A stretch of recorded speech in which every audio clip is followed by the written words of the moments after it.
Good Friday morning, everybody. Chris Allen here on this 21st of July with your Sam Channel weather.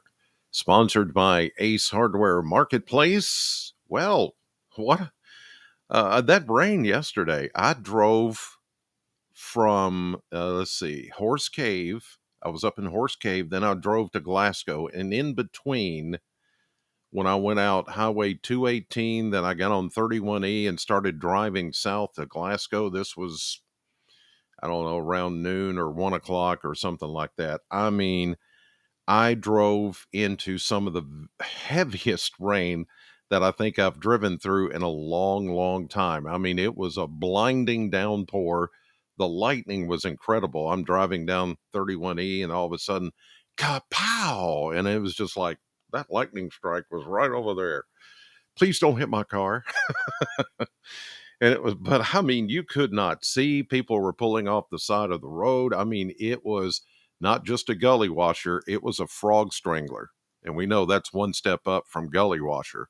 So it was pretty incredible yesterday. Some of you didn't see any of that, while others got that deluge of rain as it came through. But the good news is all of that is now over. Here's a look at the satellite view this morning. There's still some showers in southern Tennessee, but everything is clearing out.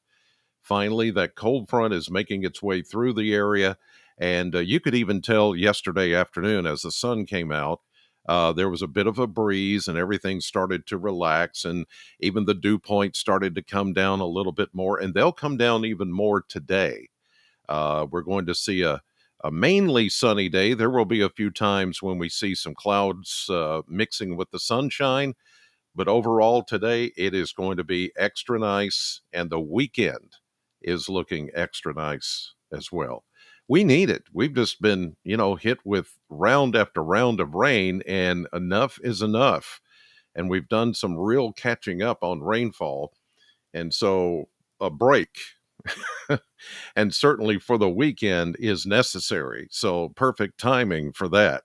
Speaking of rainfall, let's take a look at the Kentucky Mesonet network, and you see where uh, the heaviest rains occurred yesterday, like down in Cumberland County. They picked up over an inch and a half. And let me get a little closer here into southern Kentucky so you can see this better. There was 68 hundredths over in Metcalfe County. Now, the Mesonet site for Barron County is in Bon Air, and it recorded a half inch. But where I was, like when you come out of Horse Cave and go down to Glasgow, it was right in there, 31E, where it just poured and poured and poured.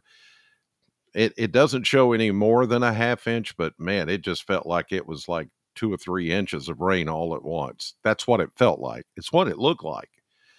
You go from the northern part of Warren County, 6/10 of an inch, to the southern part, only a tenth of an inch. So even in Warren County, there was a big disparity between how much rain actually fell at those locations. So it was crazy. It was crazy how all that hit yesterday in just different spots. This morning, we're still starting mostly in the upper 60s to low 70s as of 5 a.m. as far as temperatures, but I can tell you that it is going to progressively going to start feeling better.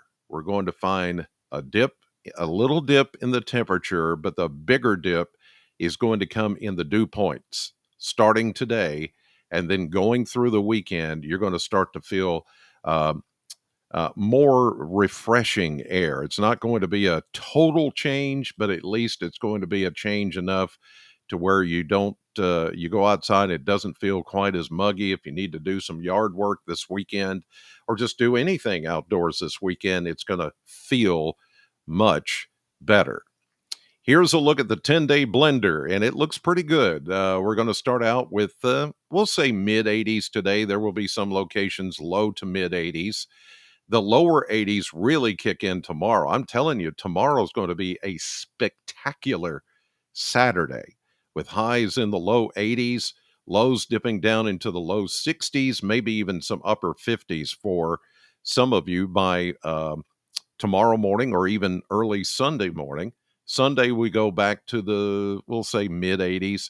Then we start to find the heat coming back as we begin to close out the month of July. The final week of July is going to be a hot one. It does appear we're going to see temperatures back into the low to even mid 90s. Now, the thing is that we've had so much rain lately, and we've had so much growth as far as, yards and trees and shrubbery and all that kind of stuff.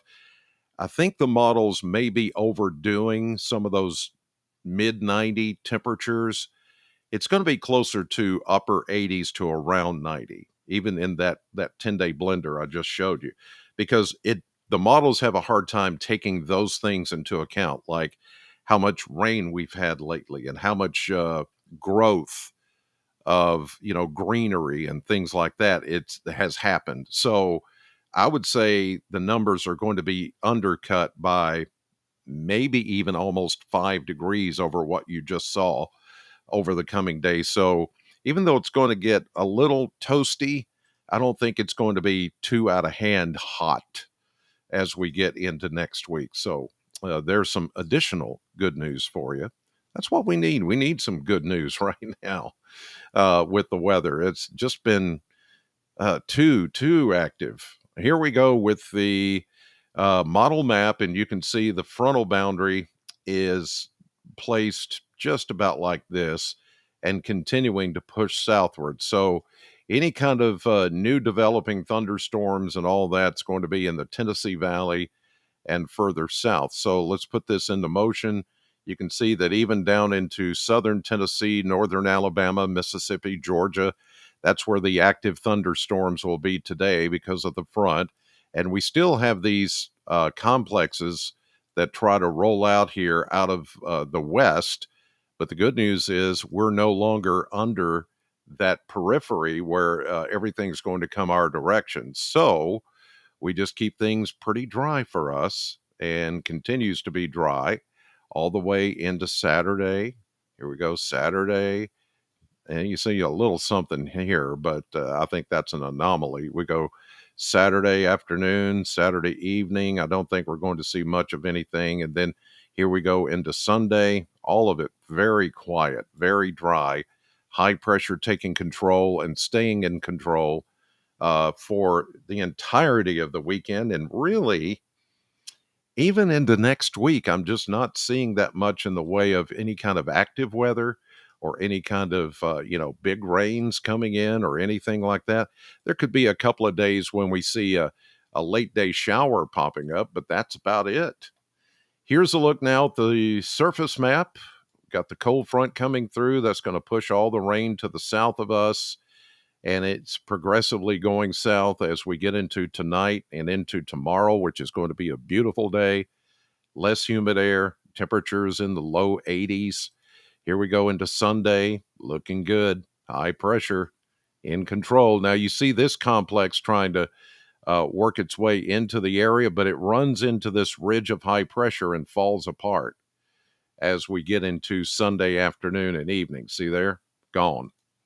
Here we go into Monday, then into Tuesday, Wednesday, Thursday. Wow. It's been a while since we've seen a map that clean for the 7-day stretch, but looks like we're going to go into a much drier period than what we've seen of late, and even the benefit of a little less humidity. That's going to feel nice this weekend and even into the start of next week. By the way, yesterday's high was 83 in Bowling Green, 90 the average, so we were 7 degrees below average. And at the airport, they only picked up 22 hundredths of an inch of rain, almost a quarter inch. It just wasn't. It was like at the airport, which was in between the Mesonet site at the Corvette plant and the one down at the Ag Expo Center.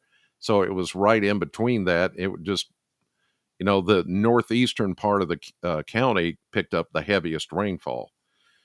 So that's what we end up with, and we're 2.42 inches behind on as far as pacing year to date on rainfall, but that's That's not a concern unless we just go into a very dry period for a long time. That's not a concern. We're pacing okay now, finally, on rainfall. Today, I'm going to head up to Brownsville, and I'm going to be with the Kentucky State Police and the Edmonson County School System. We're doing our Cram the Cruiser. This is the first one. We've got a couple more coming up next week. But today we'll be in Brownsville with KSP and Sam 100.7. Cram the Cruiser. You know what that's all about. You go into the Family Dollar there. We're going to be at a different location this year. We're going to be right there in front of the CB food store as you come into Brownsville. And we're going to be set up right there in front of the CB food store and the Family Dollar. You just come in, get some school supplies, put it in the KSP Cruiser, and thank you for your help. And so I'll be up there after my show this morning into the part of the afternoon. So come see us today. If you're in Edmonson County or Brownsville, I'd love to see you. We've got food trucks that are going to be out there. Yeah, how about that? Yes, I like that. All right, headed to the radio station, Sam 100.7, to do the morning show. Thank you for watching this morning. God bless you. Have a great weekend, and I'll see you on the radio.